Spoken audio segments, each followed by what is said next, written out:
Hello, everyone, and welcome to the Abundology podcast. Today, we're talking about the tarot cards that you fear most with my friend Dina Berrin. And Dina is all the things. She's a professional tarot reader, a numerologist, an astrologer, a charm caster, certified life coach, spiritual mentor, and author of The Way Within, Igniting Your Intuition Using Sacred Tools. So, welcome, Dina, and thank you so much for being here and sharing all your wisdom with us. Oh my gosh, thank you so much, Renee. I'm so happy to be here. So I think we can all relate to that feeling when you're doing a card pull and certain cards pop up. Like this morning, the devil showed up for me. And when these cards show up, maybe there's like that oh shit moment, or we're disappointed, or maybe even a little scared. So you're here today to kind of talk us through tarot's scariest cards and walk us through what they're really trying to teach us, huh? Yes, yes. I'm going to talk you down from the ledge, so to speak. That's so funny. When you told me about that death card, it made me think of I pull a tarot card every year, and that's kind of like my theme for the year. And I usually pull a major arcana, so it's one of the title cards. And I remember so clearly one year I was alone in my room. I did the shuffle that I always do, and I pulled the devil card. And I thought to myself, I could easily slide this card back into the deck, pretend that it never happened, and just pick again. But then I thought to myself, well, then that wouldn't be fair. I felt like I needed to, and what I did is I spent that year with the devil as my card, and I've got a lot to share with you about that. So I'm so glad you shared that. Thank you so much. Yeah, I love that. And I'm going to say right now, before we even start, I want to have you back at the beginning of the year so we can talk about everybody can pull a card for their year. This is brilliant. I Yes. haven't thought about that before. And it So, gives you an energy, it gives you an anchor, it gives you something to go back to. yes. And it also makes you look at the different facets of the card, because sometimes when we see it, we think of only one thing. And that's exactly what I wanted to do today. So yes to coming back in January, and yes to so the first thing I wanted to do was every reader or every client, if you've been sitting at a table where there are tarot cards being pulled, we all remember seeing one of those so-called scary cards for the first time. And most people think of these cards as death, the tower, the 10 of swords. We put the devil in that category, and sometimes the moon. And we worry that something bad is coming. But my perspective on these cards has changed. And the cards that scare us often are the cards that have the most to teach us. And the value is Mm. in the truths that they reveal, not in making us comfortable. These cards are not here to say, grab a pillow, fluff it up, and make yourself at ease. Like these. So, my first question is, why do people respond so strongly to these cards? And I think that the thing is that people really aren't afraid of the cards themselves. They are scared of what they represent.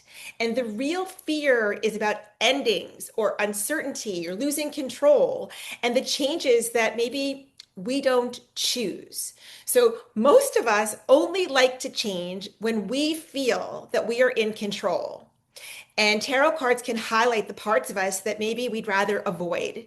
And they bring up truths that we might not want to face. So, with that, I'm going to bring out, the big heaviest hitter, which I think that a lot of people are most terrified of, is death. Yes. So, this is maybe the card that people fear most. And what I consider it to be, and I'm going to hold the card up for you. So, this is I don't know if I don't know why it's not It's sometimes hard looking. to focus with with the cameras the way they are now. Yeah. So anyway, this is the death card. And the death card, I feel like once again, is one of the most misunderstood cards in the deck. If anyone could use a little rehabilitation or a little bit of an attitude adjustment out in the world, it's the death card. And it usually appears when something important in our lives is already over, but we haven't accepted it yet. It might be a relationship that's ending, an identity that no longer fits, a dream that has, outgrown itself, or a chapter that's been closed. So the card shows us we can't keep holding on forever. Instead of letting go, many of us try to delay the end by asking for more time, waiting for another sign, or seeking more advice, kind of thing. But death isn't harsh. It's here to bring us clarity. And the real question isn't what we're losing, but what new possibilities can open up once we let go of what is already finished. It's done. Yeah. I will say that when that card pops up for me, that's the initial, oh shit, am I dying? That's the first one. But then, that, oh yeah, I knew that was already over anyway. And it's, yeah. So you're right. I agree. Yeah, Yep. and I look at death as transformation. Death is like a butterfly. It was a Yes. caterpillar. And then it disappeared for a while into that cocoon, and it came out looking completely different than when it went inside. Now, I don't know, like, yes, the caterpillar is gone, but like the caterpillar evolved into this butterfly. And so it's still in existence. Like you didn't die, you just changed. And look at how beautiful you are now, kind of thing. So I feel like if you can think of it like that, maybe that can help readjust the anxiety as that card shows up in a reading. Yes. That's So good. okay, now I'm going to get to your card next, but first I'm going to talk about the tower.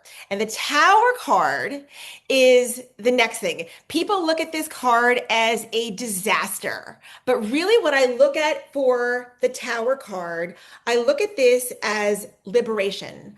I look at it as revealing the truth. The tower appears when something in our lives is built on shaky ground and it cannot last. These moments can feel overwhelming at first, but looking back, they often bring clarity. So it might be losing a job that leads to a better one, or a breakup that helps you find yourself, an unwanted move, or finally having that tough conversation. The tower doesn't destroy what's strong, it shows what's not working. And it's a sign that it's time to rebuild, but now, this time on a much stronger foundation. Yeah, that's good. Yes, because I think the initial thought often is something's crumbling and it's horrible, and I want it to last, but we know, doesn't everything always get better? We lose Yes, a job, and we get a better job. We move, we're in a better house. It's always improving. so true. It's so true. And sometimes what happens is we're holding on so tightly to this thing that's not sturdy and steady that when the metaphorical rug gets ripped out from underneath us, we're always like, well, what? Kind of thing. It's like we feel like we're in free fall, but if we're being honest with ourselves, it's the best thing. It really is. And your soul knows. Your soul, on a soul level, you know that this is the best thing. It's on that human level where we don't want to accept it. Hmm. Exactly, exactly. And sometimes everything is just a house of cards. It's ready to fall. Like, I don't want to be, it's like that story of the three little pigs. I don't want to be living in the little straw house that, like, can be huffed and puffed and blown down. I want to be in the brick house, you know? Totally. Yep. Yeah. All right. So now we're moving into your card. The Okay. devil. The Okay. devil. So the devil, I think, might be the most interesting card in the whole deck, especially when it comes to our minds and our habits, because I don't really see the devil as evil.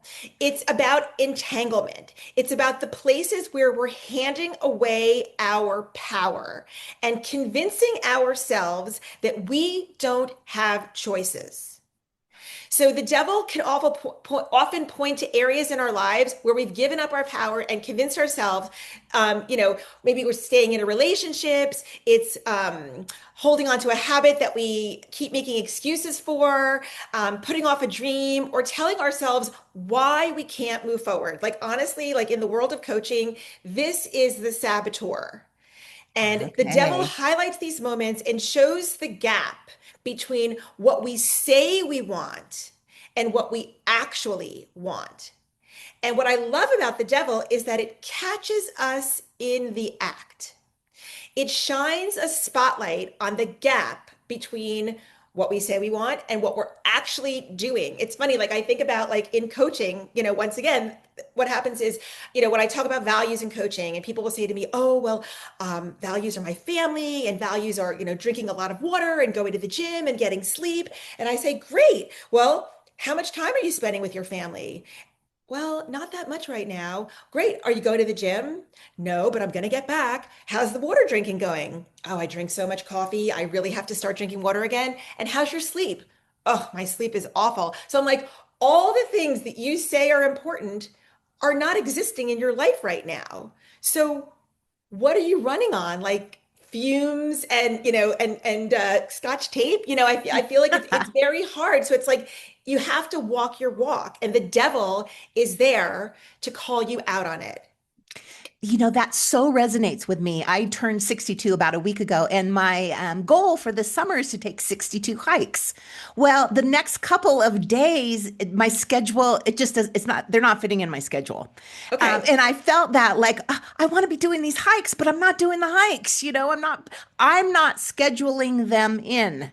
It's not that it's my schedule, I can't fit them in. I'm not scheduling them in and making them a priority. So that the devil called me out this morning. Thank you. Okay. And I also want to add one little thing in. So each of these title cards have a function, and the function of the devil card is laughter.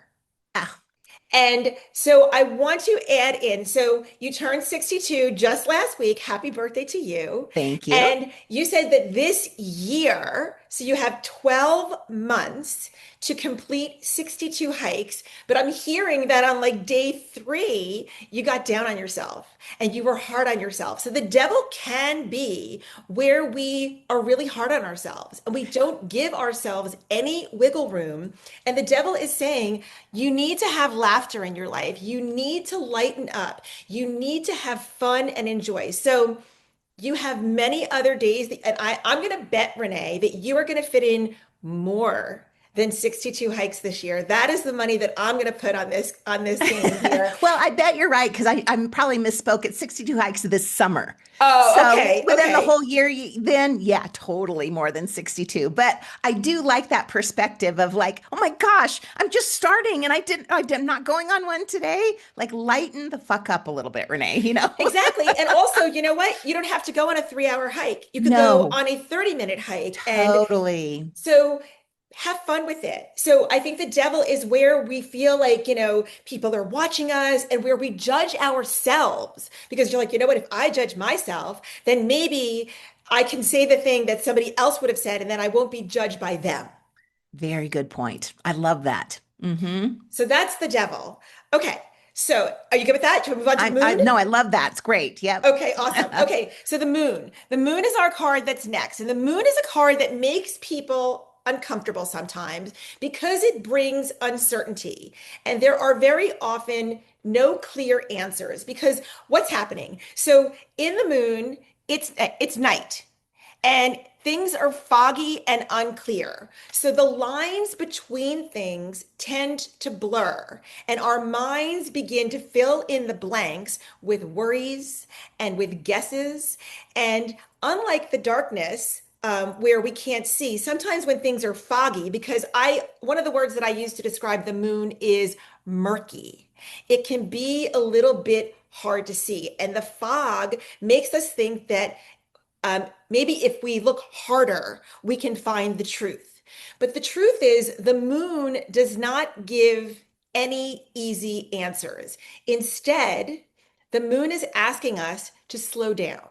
It's asking us to ask questions. What's real and what's imagined? And it asks you to get comfortable. Once again, it's like we don't like to be uncomfortable. And we also don't like to not know. So I feel like what the moon is asking you is to get comfortable with not knowing, which are two things we don't like. So in the Right. end, it reminds us that even a little awareness can be better than having false certainty. And so I feel like the moon is the card that nobody likes, but everybody needs a little bit of. And I just feel like we all want answers, but what the moon is asking us to do, it's like sometimes when we can't see, we need to become aware. Like when it's dark, even if you're in your own house and you're kind of like feeling your way to the bathroom wall or whatever, you have to be like, okay, in my mind, I'm suddenly aware this is the wall and like soon I'll feel the doorway kind of thing. And instead of being, panicking because you can't see, you're becoming aware of your surroundings and you're figuring it out, even though you've lost that one sense that you rely upon all the time when it's daylight. Yeah. So the moon Yeah. is a hard card. Yeah, that's interesting. I've never thought of the moon like that before. I love the interpretation and how you're looking at it. And we don't like to feel, we want certainty. We want to know, and I can see why that would be very difficult sometimes if we look at it like Sometimes. And it's funny, the that. function of the moon card is sleep. Ah, makes sense. And so I feel that it's like a reminder to lean into your dreams, to kind of and let your imagination go. So maybe you can be more aware of things that maybe because I feel like sometimes we keep ourselves in a box. We keep ourselves very limited. And if we could just remove the walls or the ceiling or like the confined feeling that we put upon ourselves sometimes, that's where the answers exist. Yeah, that's so true. Also, I talk to a lot of clients where their spirit guides communicate with them in their dreams. Okay. During the day, we're so often busy or focused on, being human that, a lot of the messages or our intuition isn't getting through to us. But at night, there we are, we're open. It's so You true. When know, you let your guard down, where I get a lot of intuition and messages as well is the shower. the shower. Yep. Water, and because like all I'm doing is just my shower thing, you Yep. know? Okay, and the final card. So I know that I talked about the major arcanas, and there's one minor arcana that I'm going to talk about, which is the 10 of Swords.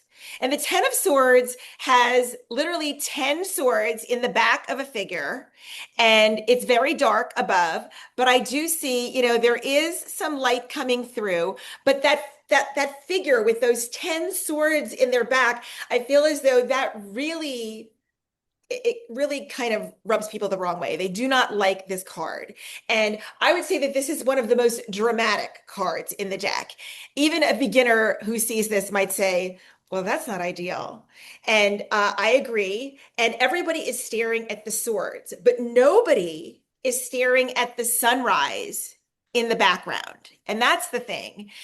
We tend to go where our eyes focus, and if you're focusing on, because swords represent the mind, and very often the sword suit is a very complicated suit. It's about where we struggle with ideas, or where we are trying to find the right words to communicate, or there's just a cross in communications.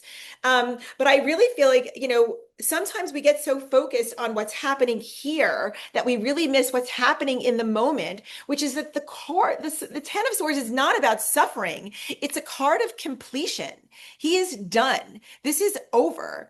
And the struggle, the uncertainty, the waiting is done. Even though the card looks dramatic, it means that something is finished. And the real message is not about pain, but about what comes next now that this chapter has ended.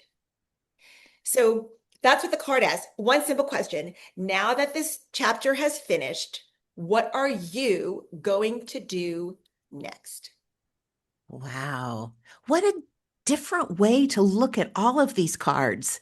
And I have to say, the next time I pull, I'm kind of looking forward to the Ten of Swords now, Well, like the what's swords, next? yeah, the swords cards are very complicated, and that's why I always, and that's why I'm super excited about, to teach about, because I think that what people uh, they have one idea of what something is, and then that has always been what they associate with it. Like, so like they can't separate death from death.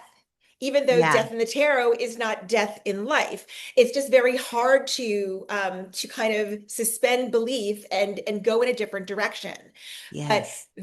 and so what I'm actually asking, when I invite students to kind of go on this ride for me, I'm going to ask them to let themselves be a little bit more comfortable being uncomfortable, just for the sake of learning. Like, what if you were going to be okay at the end of it? Because I'm going to guarantee you that you will.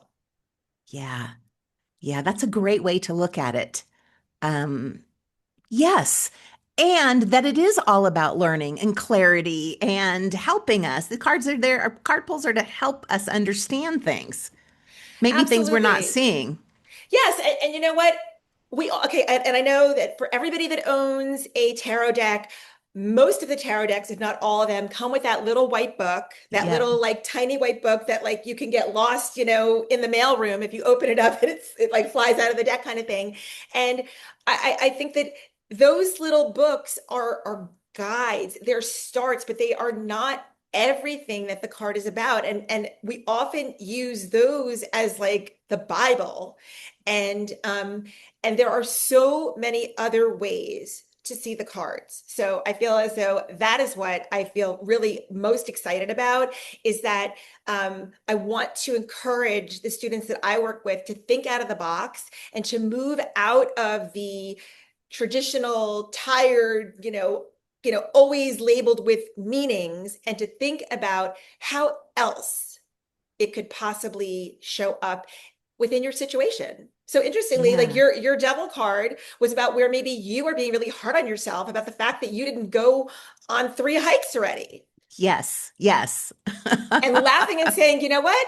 I'm going to have fun with this. And this summer, I'm going to go on so many hikes and it's going to become, I feel like you're going to make it something that's even more meaningful than just hiking. You're going to make it about, what this year means to you, what this summer means to you, and put different labels on it, like, and not care what anyone else thinks. You're not doing it for anyone else. You're doing it for you. That's so true. So true. Well, thank you. Thank you so much for, a different way of viewing the cards. And all makes so much sense. Thank you. It's so much sense. Now, you can schedule a tarot reading with Dina on her website at dinaberrin.com. And I'll also put a link to that in the show notes below. And I'll also put a link to where you can buy your book and a set of charms. So I just bought my set of charms, which I think is supposed to be here today. So I'm super excited about I was that. super excited. Yeah. Yes. I'm also excited to say that Dina is one of the guest instructors for Spiritual Summer School this year. She'll actually be teaching 2 classes, Tarot for Real Life and then Introduction to Charm Casting. It's so fun. And both of them are for readers of all levels. So I don't want anyone to think that if you are new to reading or this is just something that you're like, you just showed up for and you're like, you know what, this sounds super cool. Sign up. Like these classes speak to all levels of readers and there will be time for questions and there is learning here for everyone. Yes. So this is the third year that I've hosted Spiritual Summer School, and it's one of my favorite things that I do through the whole year. So in July, we will have 12 classes taught by an amazing group of guest instructors, including Dina, as well as an animal communicator, a medical intuitive, a human design mentor, a somatic healer, astrologer, and a dream interpreter. And I will also be teaching classes on your life path numerology, how to use your home as a vision board, and then communicating with fairies. So there's just a wide variety of a whole bunch of really cool things. The entire month of class is only $150. So you can learn more and register at abundology.com. And I will also put a link in the show notes. So thank you so much for listening. Thank you again, Dina, for sharing your wisdom with us. And Thank I you. will. I'm super excited for this. Like, I feel like run and sign up for this. Like, this whole roster of teachers and classes is just like, I'm beyond excited for it. Yeah, me too. I can't wait. Like, hurry up, July. All right. Thank you for listening, everyone. We'll see you next time on the Abundology podcast.